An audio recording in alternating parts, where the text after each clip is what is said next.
Hello दोस्तों, welcome to my YouTube channel Raikwar sir की class. आज के इस वीडियो में हम क्लास 12th फिजिक्स अध्याय 2 विभव तथा धारिता इससे संबंधित आज का अपना प्रश्न क्रमांक है 10। विद्युत क्षेत्र में गति करते हुए आवेशित कण की गतिज ऊर्जा एवं वेग के लिए सूत्र की व्युत्पत्ति कीजिए।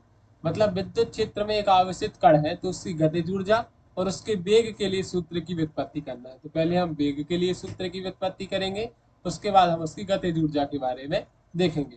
तो देखते हैं किस प्रकार से। तो एक बार प्रश्न देख लेते हैं कि विद्युत क्षेत्र में गति करते हुए आवेशित कण की गतिज ऊर्जा एवं वेग के लिए सूत्र की व्युत्पत्ति की। तो सबसे पहले क्या है कि माना किसी धातु की दो प्लेटें ए व बी है। माना किसी धातु की ये दो प्लेटें हैं ए और बी, जिन पर विभव क्या है भी ए और भी बी।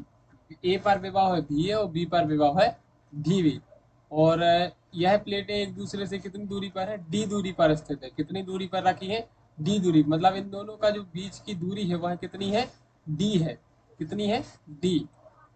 यदि एक आवेशित कण है क्यू, क्या है, एक आवेशित कण क्यू जो ए से बी की ओर गति कर रही है। ये आवेशित कण क्यू है जो ए से बी की ओर गति कर रहा है। कैसी गति कर रहा है, ए से बी की ओर समान विद्युत क्षेत्र में गति कर रहा है। ये समान विद्युत क्षेत्र में गति कर रहा है। ई है समान विद्युत क्षेत्र। एफ दोस्तों इस पर जो बल लग रहा है वो एफ बल है। एफ क्या है, बल है। इस तरफ ए पर प्लस चार्ज है और इस पर माइनस चार्ज है। ठीक है, तो इस प्रकार से ये अपना पूरा हो गया चित्र।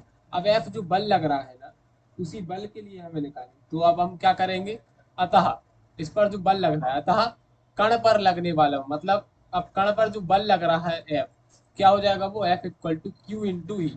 क्या हो जाएगा, f equal to Q into e. इसके लिए हम दे देंगे समीकरण नंबर 1 नाम। ठीक है। अब यदि दोनों प्लेटों के मध्य विवांतर भी है, इन दोनों के प्लेटों के मध्य में जो विवांतर है वह कितना है, भी है। विवांतर कितना है, बी है। तो B equal to E into D. B equal to क्या आ जाएगा, ई इंटू डी। तो ई इक्वल टू क्या हो जाएगा, भी अपॉन डी। ये हमने पढ़ा है दोस्तों, B equal to E into D. और ई इक्वल टू क्या हो जाएगा, भी अपॉन डी। समीकरण 1 में हम ई का नाम, ई का मान रख देंगे। मतलब जो ई का ये मान आया है, E equal to V upon D रखेंगे हम समीकरण 1 में। तो F equal to Q into V upon D या फिर क्यू भी अपॉन डी डायरेक्ट भी लिख सकते हैं। अब इसके आगे क्या करेंगे हम, इसके आगे देखते हैं।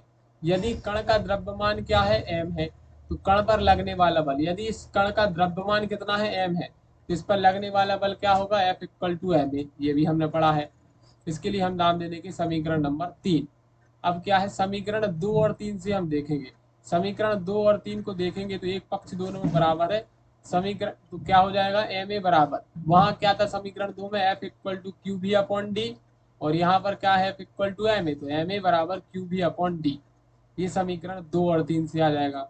तो अब क्या आ जाएगा अपना, equal to Q B upon M D. M का यहाँ पर हमने ट्रांसफर कर दिया। तो अब आगे क्या आ जाएगा, गति का तृतीय समीकरण है जो हमने पढ़ा है। गति का तृतीय समीकरण क्या है, B square equal to U square plus 2af। तो अब क्या कर देंगे, इसमें यू तो है नहीं दोस्तों, विस्थापन कहीं नहीं हो रहा है तो जीरो हो जाएगा। 2ad एस है ना, जो एस का काम क्या कर रहा है, डी है। इस कारण इसके स्थान पर हमने डी रख दिया। तो b square equal to 2ad बच जाएगा। अब क्या करेंगे हम, अब हम यहाँ पर ए का मान रख देंगे। ए का मान हमने पिछले पृष्ठ पर बनाया था तो क्या आया था, q B upon M d था। Equal to Q B upon M d हमने निकाला था। तो b square equal to 2 into q B upon M d into d. तो बी स्क्वायर इक्वल टू क्या आ जाएगा, 2 क्यू भी अपॉन एम। कितना आ जाएगा, 2 क्यू भी अपॉन एम। डी से डी क्या हो जाएगा, कैंसल हो जाएगा। तो अपना भी इक्वल टू क्या आ जाएगा, अंडर रूट 2 क्यू भी अपॉन एम मीटर प्रति सेकंड। तो यही अपना वेग है। यही क्या है, यही कण का वेग है। अब दोस्तों हमें गतिज ऊर्जा निकालनी है। तो गतिज ऊर्जा बराबर गतिज ऊर्जा, यदि कण का द्रव्यमान एम तथा वेग भी है तो गतिज ऊर्जा के इक्वल टू क्या होता है, 1/2 mv²। तो के इक्वल टू 1/2 m, 2 क्यू भी अपॉन एम। भी स्क्वायर का मान पिछले पृष्ठ पे था अपना 2 क्यू भी अपॉन एम, इसलिए यहाँ बी स्क्वायर के स्थान पर 2 क्यू भी अपॉन एम लिख दिया। तो क्या बचेगा अपना, के इक्वल टू क्यू भी। यहाँ पर 2 से 2 कैंसिल हो गया, एम से एम कैंसिल हो गया, तो के इक्वल टू क्यू भी बचा। क्या बचा, के इक्वल टू क्यू भी। तो यही दोस्तों जो हमने के इक्वल टू क्यू भी है, जूल में आ जाएगी दोस्तों। किस में आ जाएगी, जूल में। तो ये है अपनी गतिज ऊर्जा।